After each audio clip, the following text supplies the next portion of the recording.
Final segment of this week's episode of Implicit Bias. I'm your host, Kevon Bordelon. Great crew here in the Mr. Lester's top secret podcast lair, the TSPL for the initiated. And man, this last segment, I saved this. I actually added some time to this segment because this is a deep rabbit hole, and this is an absolute bombshell that comes out the week before the inauguration of a president who has said and claimed that he's going to release the files on the JFK assassination. Shadows of Ezra has the recording on their X. You can find it in multiple places. We're going to give them credit for it because that's where we're pulling it from. But an audio recording in which a guy by the name of Clifton Carter, who was a DNC executive director and very close associate of Lyndon Baines Johnson, President of the United States, before he was president, he was vice president, and before that, JFK. Wasn't he a director for the CIA? He was a senator. He was a senator, correct. Yep. And then he ran against JFK. Well, he had issues with Nixon, running against Nixon as well. He ran against Nixon, and then for the it was Bush Sr. who was director of the CIA that I'm thinking of. So whenever he ran for the nomination, he came in second for the DNC nomination to JFK.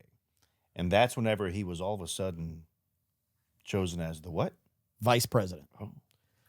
So he's the vice president for John F. Kennedy. John Fitzgerald Kennedy.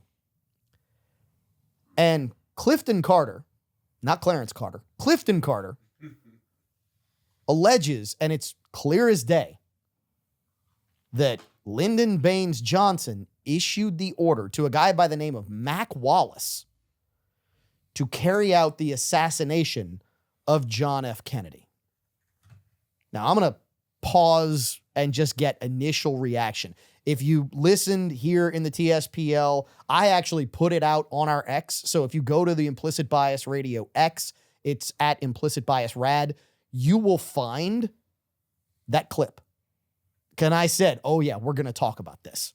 Have you ever read any of the books that talk about multiple times LBJ, JFK, the Cajun Mafia, and all that stuff back then? Oh, there's all kinds of so stuff. intertwined. Grant's wound up for this one. This is one of his favorite topics. LBJ actually got caught between JFK and his brother, Robert. They pretty much ran the country and left LBJ out of just everything that they were doing.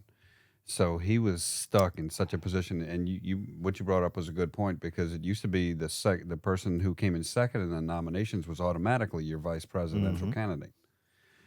So I don't know. I'm going to have to listen to this because I've read it and listened to it from all angles.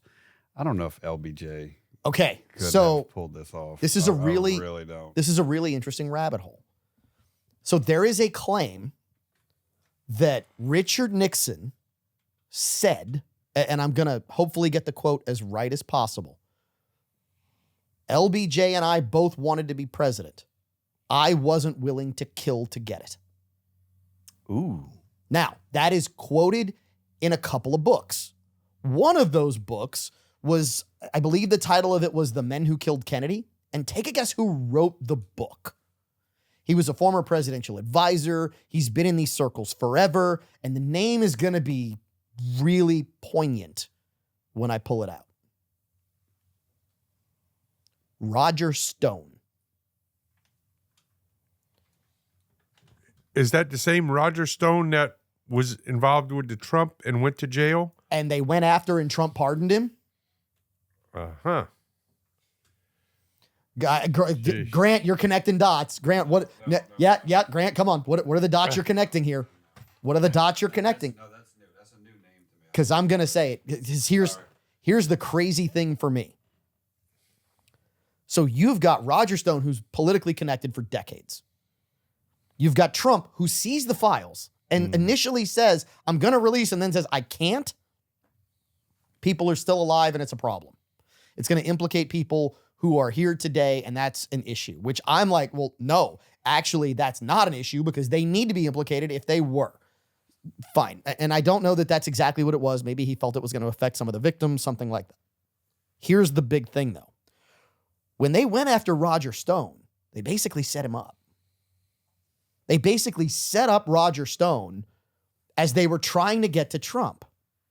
Now, it just makes me wonder. I'm not saying this is the case, but it really makes me wonder, why would you really go after Roger Stone if you're trying to get to Trump? But if Stone wrote a book and he basically spells knows it out. who was involved in the assassination of Kennedy, what else are you going to do? You're going to use the government that basically took over to go after him. That, to me, is the most logical road down that path. I'm not saying that's what happened, but I have to wonder, because if you knew and you weren't a part of it and you didn't sign off on it. Well, victory is written by the victor, right? So at this point in time, You say history is written by the victor, or victory is written by the victor? history is written by Yeah. the victor. Sorry. So at this point in time, like, they want retribution, maybe before retribution is due. So I mean, it starts to really bring things in the light. And there are, and we'll throw this up on the page as well, there are interviews with people who knew LBJ. And there's a woman who said that this woman came out and said, and she said it multiple times, she's never wavered.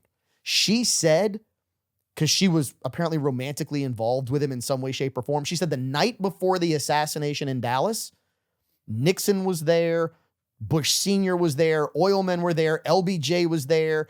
They went into a room. LBJ comes out and he says, those Kennedys are never going to embarrass me again after tomorrow, or something to that nature.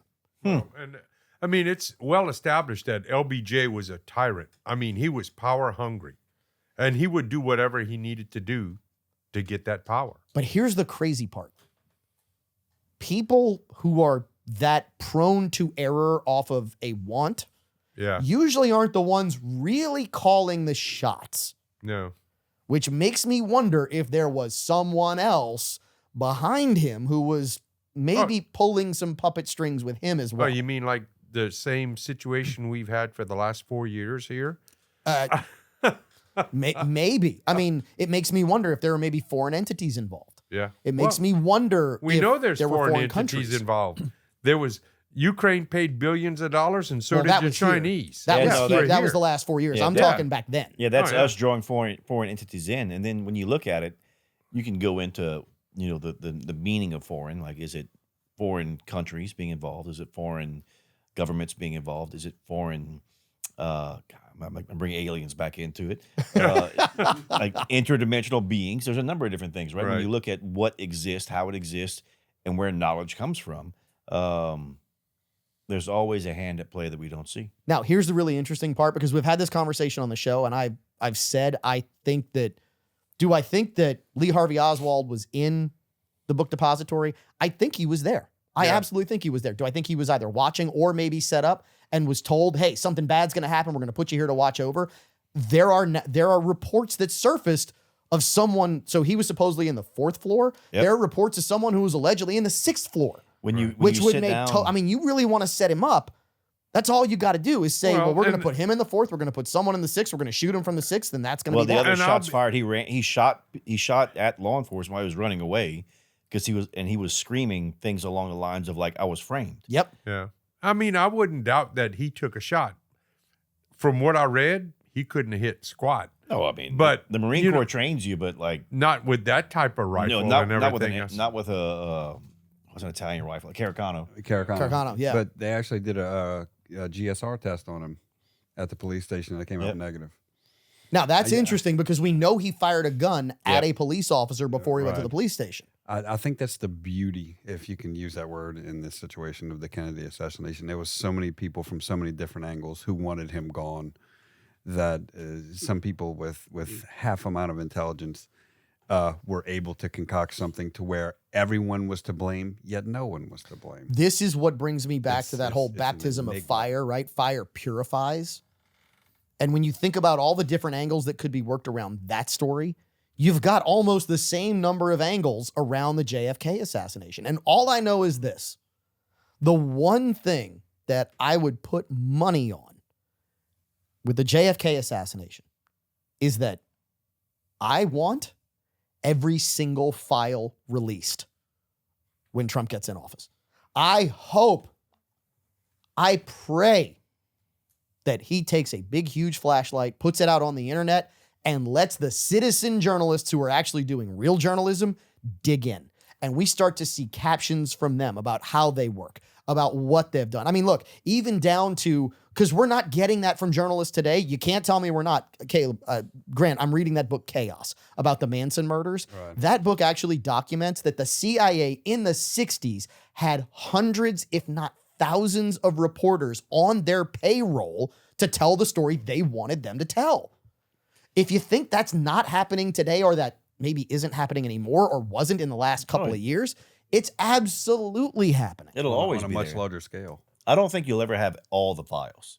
Because I want them all. I don't think we'll have all of them, because there are certain things that will be redacted. You might get them released, but they'll be 99% redacted or 90% redacted. There's so much connected to other things that you're not going to get all the truth. Now, intelligent people will be able to put them together. It was Wait. 60. It was 60 plus years ago that this happened. Take out the names. Give us everything else. Look, you know why even Trump's hesitant now? Because it makes the country look bad. All of the books that I've read about all of this stuff, and under the name of national security, or under the name of it just makes us look bad. Well, yeah, but we look bad They've right been- now with our but current commander-in-chief. It doesn't matter, because there will never be a definitive answer to it, because in the long run, it makes the country look bad that they had a person in office who was an elected president of the United States, the most powerful man in the free world. They didn't agree with the direction he was going. They wanted the Vietnam War. There was so many things they wanted that he was counter to, that they said, let's eliminate this person, and you'll never find out the truth, because it makes everyone look bad for actually executing it to perfection. You know what doesn't look bad?